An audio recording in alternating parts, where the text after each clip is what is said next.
Perkenalkan, nama saya Rahmi Maulida dengan NIM 214105030066. Perkenalkan, nama saya Reni Triagustina Lestari dengan NIM 214105030034. Perkenalkan, nama saya Risti Hairinisa dengan NIM 214105030038. Materi pertama akan menjelaskan tentang pengertian ilmu kalam. Ilmu kalam dalam bahasa Arab biasa diartikan sebagai ilmu tentang perkara Allah dan sifatnya. Secara dendritif, ilmu kalam adalah ilmu yang mempelajari masalah ketuhanan atau kaidah. Ilmu kalam adalah suatu ilmu yang membahas tentang keyakinan.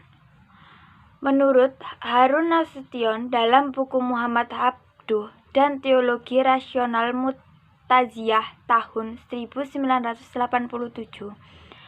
menuliskan bahwa ilmu kalam adalah ilmu yang membahas wujud Allah, sifat-sifatnya, kenabian, alam, dan hubungan Tuhan dengan makhluk-makhluk. Menurut Al-Farabi mendefinisikan ilmu kalam sebagai disiplin ilmu yang membahas zat dan sifat Allah beserta eksistensi semua yang mungkin, mulai yang berkenaan dengan masalah dunia sampai masalah sudah mati yang berlandaskan doktrin Islam. Sebagai pemateri 2 yang akan menjelaskan tentang kemunculan ilmu kalam.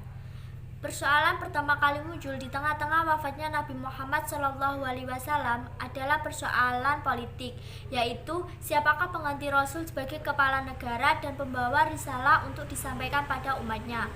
Orang pertama yang diangkat menjadi khalifah setelah Nabi Muhammad yaitu Abu Bakar As-Siddiq. Selanjutnya, Utsman bin Affan adalah khalifah ketiga setelah Umar bin Khattab. Sepeninggalan Utsman bin Affan, tampak kepemimpinan umat Islam beralih kepada Imam Ali bin Abi Thalib. Selanjutnya, sejarah perkembangan ilmu kalam sendiri sebetulnya sudah dimulai sejak berkembangnya peradaban manusia. Pertama, pada masa prasejarah, sejarah animisme dan dinamisme atau sejak pencarian manusia akan Tuhannya. Selanjutnya, ilmu kalam sendiri muncul setelah Rasulullah wafat. Ilmu kalam merupakan ilmu yang berisi pembahasan tentang keyakinan. Munculnya ilmu kalam dipicu oleh diskusi politik yang melibatkan peristiwa pembunuhan Utsman bin Affan yang berbuntut atas pertentangan Muawiyah atas kekhalifahan Ali bin Abi Thalib. Faktor-faktor yang menyebabkan timbulnya ilmu kalam sendiri dapat dibagi menjadi dua, diantaranya yang pertama faktor internal, yaitu satu dakwah Al-Quran, dua pembukaan negara-negara baru yang sering disebut futuhat, dan yang ketiga masalah-masalah politik. Selanjutnya faktor eksternal, yaitu satu masuknya orang-orang dari agama yang beragam, kedua bentuk pembelaan terhadap keserangan agama, dan yang ketiga kesibukan para ulama dalam bidang ilmu filsafat. Di sini saya akan menjelaskan tentang aliran-aliran ilmu kalam. Yang pertama, aliran Khawarij. Aliran Khawarij pada mulanya muncul karena persoalan politik, yaitu tentang kepemimpinan umat Islam. Aliran yang selanjutnya yaitu Ahli Sunnah wal Jamaah. Munculnya aliran Ahli Sunnah wal Jamaah ini karena reaksi terhadap paham-paham golongan Mu'tazilah. Aliran yang selanjutnya, golongan Qadariyah.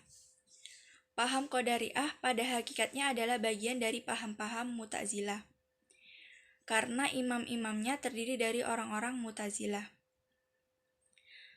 Aliran yang selanjutnya, golongan Jabariyah. Pada Jabariyah paham Jabariyah diperkenalkan pertama oleh Jaham bin Sofyan.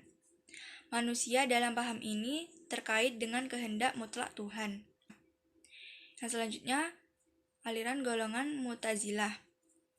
Kaum Mu'tazilah adalah golongan yang membawa persoalan teologi yang lebih mendalam dan rasional. Selanjutnya, golongan Murji'ah. Kaum Murji'ah pada awalnya ditimbulkan karena persoalan politik. Yang selanjutnya, golongan Syiah. Ketika Rasulullah Shallallahu Alaihi Wasallam wafat pada 8 Juni 632 Masehi, timbullah persoalan siapa sebagai pengganti beliau.